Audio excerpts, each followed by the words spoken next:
Yo, what's up? This is Jin. Yeah, you are now charged with an AX3 exclusive. Yeah, I'm back on my grind. Can't help but feel it's different in the back of my mind.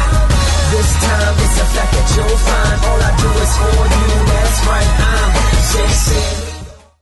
So hello, Jin. What up, Justin? In Vancouver. Thank you. So we enjoyed your performance last night. Thanks for having me. It was great. So it was good. Well, what's it like performing in Vancouver, and what was it like performing Sincerely Yours for the first time? Wow, that's good. Well, Vancouver is always fun to come to. Like, if I think about it, in the last 10 years since I've been doing what I do, let's just say, Right. I've been to Vancouver multiple times. I'm actually trying to think. I'm trying to calculate in my mind, including this trip. It has to be at least 4 or 5 separate trips for 4 or 5 separate events. And I'm talking about ranging in the last 10 years. But I said this last night while I was performing, and I do strongly believe it. I felt last night was also just something really different too, in terms of not only just the theme of the event, but just for me, you know, like as far as where I'm at in life right now. Not necessarily where I'm at in my career, but just in life. You know, like last night, out of all the times that I performed in Vancouver, last night was the first time I performed in Vancouver as a married man. So that says a lot, you know what I mean? Before, when I came to Vancouver, it might have been the exact opposite. Like, I remember the first time I came, probably like 2002 or 2003, the first thing on my mind when I got off the plane was, man, I heard the chicks in Vancouver are hot. Right? So I mean, the point I'm trying to make is the drastic change and just, you know, a growth as a person. You know, I'm sure for all of us.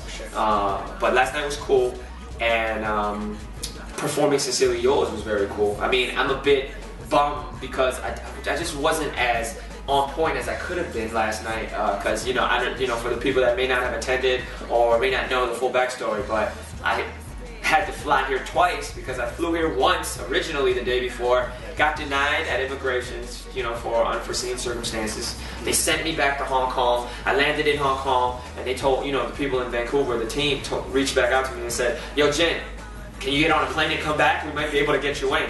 Keyword being, might be able to get you to come back in. So I was like, oh man, I don't even mind the flying, but to fly into such uncertainty kind of was very challenging. But then, like, I prayed about it, and lo and behold, I got back on the plane, got in, and made it in. So I was just drained overall, but I'm not using that as an excuse. And then also performing new material, because Sincerely Yours is technically, I wrote those songs for Inspire, you know, for the event. It's actually kind of interesting because here I am coming to perform at an event called Inspire, and these songs are actually inspired by the event. Yeah, so I just really wanted to be able to share the music with everyone in a live platform, but at the same time, for the people that haven't checked it out, maybe there were some people there at the show that hadn't downloaded the EP yet prior to that. But I encourage them to check it out. I mean, it's free. It's called Sincerely Yours for a reason. The concept behind the Sincerely Yours is there's actually one song on there. I guess you could say it's the title song. It's called Sincerely Yours, and what I'm trying to say in the song is basically a multitude of things. One being what I'm doing with my music now, you know, and the direction that I'm going now is a whole new ground for me. But at the same time, I'm trying to say I'm sincerely yours on many levels. One, just me being more vocal about my faith, and not only just being more vocal about it, but me coming to a new understanding, you know, with what exactly it is. So me saying to God, no matter what I'm doing now, no matter what you bless me with, no matter how many movie opportunities you give me, how many endorsement deals, how many interviews I get to do with Justin, right? How many times AX3 features me on the front page, thank you for all that, but God, at the end of the day, everything is sincerely yours. I'm sincerely yours, you know, as your son. And then, like, even in the song, you know, me saying to my wife, I'm sincerely yours. And then even on a more broad level at the end, me saying to the people listening, to the listeners, your patience is so legit. I know that y'all been anticipating for me to spit, right? So I'm saying to the listener, not only is this music sincerely yours, but I'm sincerely yours, you know, in that sense. So it's good, exciting stuff. So you talked a lot about your inspirations. I guess so. What is the biggest inspiration for your music? Well, I never really put a lot of thought and focus into that matter over the years, But what I have realized is in the last year or two is that my music, very much inspiration-wise, is just life. And what I mean by that is, I would like to think that over the last 10 years, or even before that, when I first started getting into hip-hop and writing little rhymes myself, right? At the tender age of, let's say, 12 or 13, really where I would draw inspiration from was just life. So what I meant by that is, if you listen to Jin at 13, 14, what am I rhyming about? I hate my math teacher. I have a crush on this girl in my third period class, but she doesn't know I exist. Things of that nature. Because that was what was my life, that was what my life revolved around. Then you go to like 17, 18-year-old Jin, and you listen to his lyrics. What is he talking about? Yo, I'm the dopest MC on the planet. I'm about to sell a gazillion records. I'm gonna be the biggest man on hip hop and all of that. I want 10 cars. I want 20 houses. I want a different girl every day of the week. And you know, like, and there needs to be an honesty in being able to admit and accept that that's who I was. Because you need to, I do believe that you need to know where you was at one point to know where you need to go. But back to the point in terms of inspiration. So that's 18-year-old Jin. And then you fast forward a couple more years, 23, 24, you're talking about the Jin that's got signed, has a record deal, traveling the world. So all of this is me taking what I'm experiencing and putting into those songs, into the songs I'm writing at the time. And then you take that and you fast forward into the present moment as I'm sitting here with you. You're looking at someone who has this ever-growing and just something that I'm continuing to seek and grow, relationship with God, newly married, you know, newfound direction with my music. Not more important than my music, newfound direction with life, you know. So, to answer your question of Jin, where does your inspiration for your music come from? I think that's where it comes from. Life. Yeah, okay. Life. That's great. So last night you performed one of your, actually the first single from your next English album. Can you maybe tell the... Last night was a cool experience, aside from performing the, you know, Sincerely Yours EP and doing, of course, you know, I had the freestyle, because everyone's like, yo, Jay, kick a freestyle. But yes, in closing, I did do this song called Shoot for the Moon. It's funny because the song is called Shoot for the Moon, and in the song, right, the chorus is basically me saying, shoot for the moon, land on the stars. I'm not the first person to say that.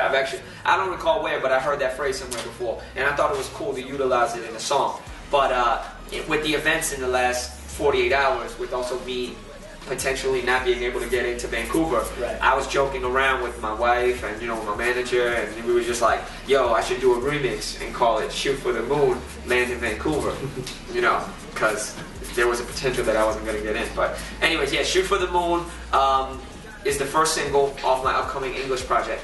And yeah, it was cool to perform it last night. We shot a video for it, and it was cool. So we've seen that you're really active on Twitter. Yeah. So what are kind of the reasons behind spending so much time? Well, to answer your question, if we go back in time, right, how old are you, Justin? 20. You're 20, okay. So I'm just going to do a little bit of math here. When I first popped on the scene, which is 2001, I'm talking 10 years ago, you were 10 years old. Were you allowed on the internet at 10 years old? Probably not as much as now, right? Okay. The point I'm trying to make is, when you were 10 years old, I actually was already quite heavy on the social media, internet platform already. And what I mean by that is, okay, nowadays, if you're talking about, I'm an artist, I want to promote myself, what is the one account that you must have? A Twitter account, alright? So once upon a time, it wasn't that. I don't know when did Twitter launch? In the last maybe 2-3 years, right? 2007. Okay, well it launched in 2007, but probably wasn't the last 2 years or so that it 2008. that it scaled to where it is now. So my point is, going back in time 10 years ago, I was already very much like this. I was this. This was my daily thing. And what it was I don't know how many people watching this are from the same age bracket as me, but you know, once upon a time before Twitter, there was Xanga. I was heavy on Xanga. Once upon a time, there was MySpace. Okay. Even beyond that, from Asian American community aspect, AsianAvenue.com. You name it, I had it. And not only you name it, I had it, but you name it, I was on it heavy. Yes. So what I mean by that is just tying it back to what you were asking in terms of, we noticed you've been really active on Twitter. What's the reasoning behind it? Yeah. The reasoning is that I've always been like that. It's just that maybe there may be for people that are younger like you. It's okay. I don't blame you. You may see it as, yo, Jin's just been going crazy on Twitter in the last 6 months or the last couple of weeks. Yeah. And I have, and I guess that can be credited to the fact that even when Twitter was at its peak, I wasn't into it yet. And that was just not for any particular reason. I wasn't like anti it, or I wasn't on a campaign to take down Twitter or anything. Yeah. I just wasn't on the craze of it. But now, it's cool because I always had an account that existed, and without me twittering anything at all, it was at like a couple thousand followers. But now it's at like, I just hit 10,000. And to be honest though, I do want to clarify, I don't really, I think like before I would be like, yeah, I'm about to hit 8,000 followers. Cool. I'm about to hit 9,000 followers. Cool. That's amazing.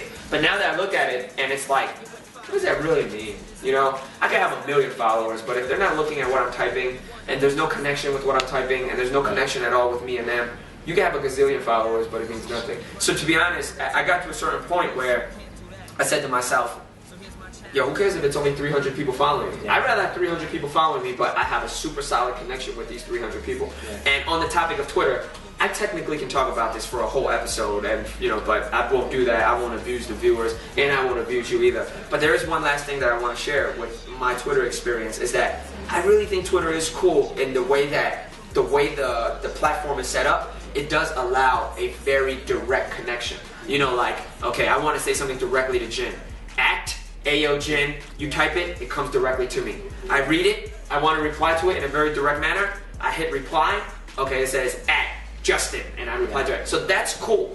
But it is not good at all for conversations. Like if you want to have a full-on in-depth, like for example, like one that let's say a that I get quite frequently nowadays. @Ayo Jin, and then the question may be, Jin, can you tell me, what is the work that God is doing in your life? What is it, 135 characters? 140 characters, yeah. 140 characters. It's just not. But that's just an example. It could even be, but that's what I mean, like in terms of it. I always encourage people to email me. Email me. My email is AYOJIN, same thing as my Twitter account. @gmail.com. ayojin@gmail.com. Email me anything. Say something, ask me something, vent, and and I do make it a habit to read and reply as often as I can. Awesome. So, moving on. Achoo! Sorry, Lester. One more coming. Achoo! Alright. Aya! Alright. So when you first moved to Hong Kong, you were starting to pick up the Cantonese language. Yeah. So how did you? 冇停，Justin 你都唔識講中文咧，點解你要做呢個訪問？你講嘅點問佢識唔識中文㗎？行啦，俾我做先啦，走。我十大佬，你好啊。 I wanna change. It's time to take action. I can't be on top. And if I don't see